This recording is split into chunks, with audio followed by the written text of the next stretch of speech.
Okay, Assalamualaikum. Today I'm going to discuss about chapter 4, which is organizing.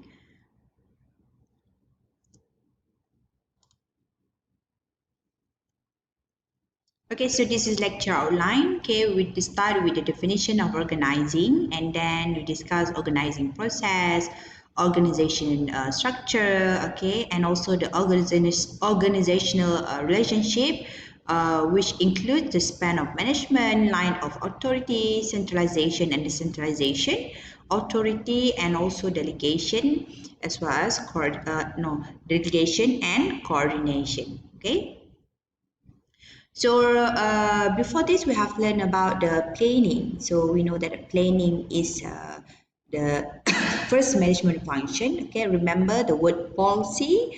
Okay, planning, organizing, leading, and also the controlling. So we have done with the chapter 2, planning. So we continue with the second management function, which is organizing. Okay, so organization link members of the organization with other assets so that work can be done in efficient and effective manner. So therefore, this chapter we discuss how organizing assists other management function. Okay, so we discuss about the organizational activities or uh, organizational kata apa staff, and then departmentalization of the organizational activities, classifying authority and coordination between the authority and responsibility. Okay, so now let me see this picture. So we see that there will be a mess place, so it's difficult for us to find the things that we want. So it shows that they will not be in a organized tempat lah. Okay, so let me see the other picture so we see clear kan. So it's easy for us to find what we want, so dia macam save our time. So that's why the organizing activities is very important in the company. Okay, so now what is organizing? Okay, organizing is a process by which work is arranged and allocated among members of the organization so that the goal of the organization can be efficiently achieved. So this organizing process means that we have to determine what tasks to be done, and then who will do them, and how those tasks will be managed and coordinated. Okay, like you see in the organizational chart, okay, charter organisasi, we know that who is the president, who is the vice president, secretary, and so on. Okay, so this organizing process, okay, we start with detailing of work and then division of work, departmentalization, coordination of work, and finally we have to monitor and reorganize. Okay, so we start with the detailing of work. So we know that every company, they must have their own goal to achieve, right? So in order to achieve the goal or objective, they have to detail the work that they need to do. Okay, for example, the restaurant owner, okay, before operating a new restaurant, of course they need to detail out what the work that they need to be done. Okay, for example, like the number of person involved, how many chef, okay, how many accountant, how many managers that they need. Okay, and then the type of cooking equipment to be used. Okay, what type of cooking equipment, so it depends on what menu to be offered to the customers. Okay, kalau Malay punya meal, so macam mana dia punya type of cooking equipment. Kalau western food atau western meal, so mestilah cooking equipment dia will be different from the Malay, from the preparation of having Malay meal. Okay, and then tasks involved in the operating a restaurant, what do we need to do, and then operating time. Okay, we detail the work and then we start to divide the work. Okay, division of work, it means that we have to divide it based on the capabilities such as experience, qualification.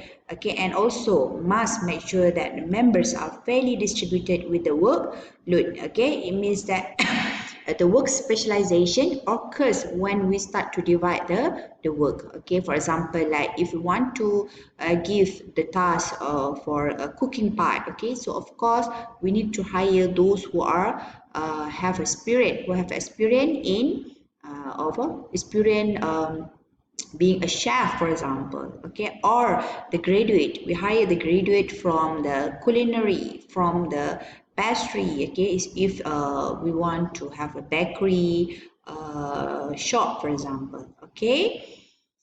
And then, so disadvantages of division of labor. So when we start to divide the work, so division of labor occurs, right? So it's increase the productivity of organization by encouraging specialization.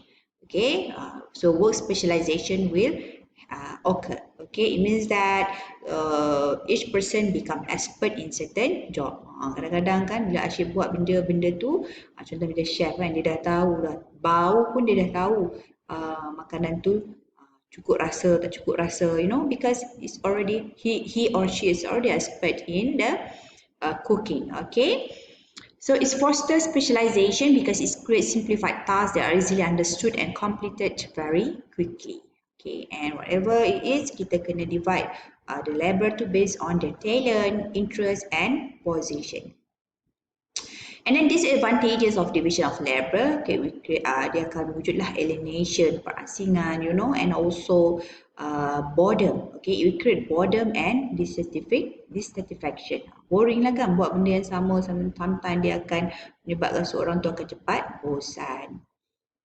Okay, and then the third step is departmentalization. Okay, these activities, they akan grouping pula work activities into department that is similar and logically connected. So this process select its organizational punya structure. Okay, nanti kita akan tengok organisasi structure ni dia ada banyak jenis, tapi kat sini for example like functional, okay, or divisional. Okay, macam kita ada bahagian hal ehwal akademik, okay, dekat UiTM ni. Also based on the functional, okay, yang mana bab kewangan kita akan letak kat bahagian kewangan, okay, bahagian kewangan lah, okay. Kalau melibatkan akademik punya purpose, then bahagian hal ehwal akademik yang akan managekan, okay. Kalau berkaitan dengan penempatan pelajar college, so unit college yang akan selesaikan ataupun akan uruskan berkaitan dengan penempatan pelajar di college. Okay, and then coordination of work. So bila dah kita dah departmentalization ni, kita pun kenalah buat coordination. Coordination macam pelarasan kerja lah. Okay, we need to integrating the objective and activities of the separate units of an organization so that the organizational goal can be achieved efficiently. Penting kena buat coordination ni. Okay, so the main reason for coordination is that department and work groups are interdependent. Masing-masing buat kerja masing-masing kan. Therefore, they depend on one another for information. Walaupun dia buat kerja masing-masing, tetapi they are interdependent, okay, between them. For example, like the bahagian hal ehwal akademik, okay, dia perlukan info daripada bahagian kewangan, okay, especially bila melibatkan nak membenarkan pelajar untuk ambil final exam ataupun tak. Okay, kalau pelajar tak bayar yuran, okay, untuk this semester, so bahagian hal ehwal akademik boleh bar the student from taking the final exam. Okay. So the greater interdependence between department, the more coordination and organization are required. And the last one will be monitoring and reorganizing. Sama juga lah macam decision making kan. We have to monitor what we have decided. And then if there is something wrong or it's not incorrect way, so we have to re-evaluate ataupun take the corrective action. Okay, so same lah macam dalam organizing ni, kita kena monitor whether the organizing process yang kita ambil tu is it true, okay, adakah betul kita membahagikan orang tu mengikut department tu, ataupun mengikut talent dia, adakah betul itu talent dia. So we have to reorganizing, okay, to ensure that the performance of the company to become effective and efficient. Okay, so this organization structure and chart, I believe that all of you are familiar with the organization chart. Okay, masa sekolah kan kita ada pengetua, you know. Okay, so kita ada pengetua, and then kita ada penolong kanan ham, penolong kanan koko, penolong kanan admin, you know. Okay, so ini menunjukkan dia ada division of work, level of management, change of command, position and type of work performed. So bila pengetua kat atas, we know that pengetua yang akan boleh beri arahan yang paling tinggi kepada penolong kanan penolong kanan PK ham kan, dan juga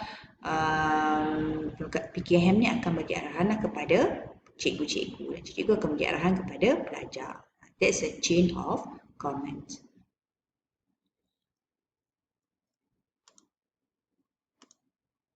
Okay, so the organizational structure ni Madam akan discuss in the next video. Okay, thank you.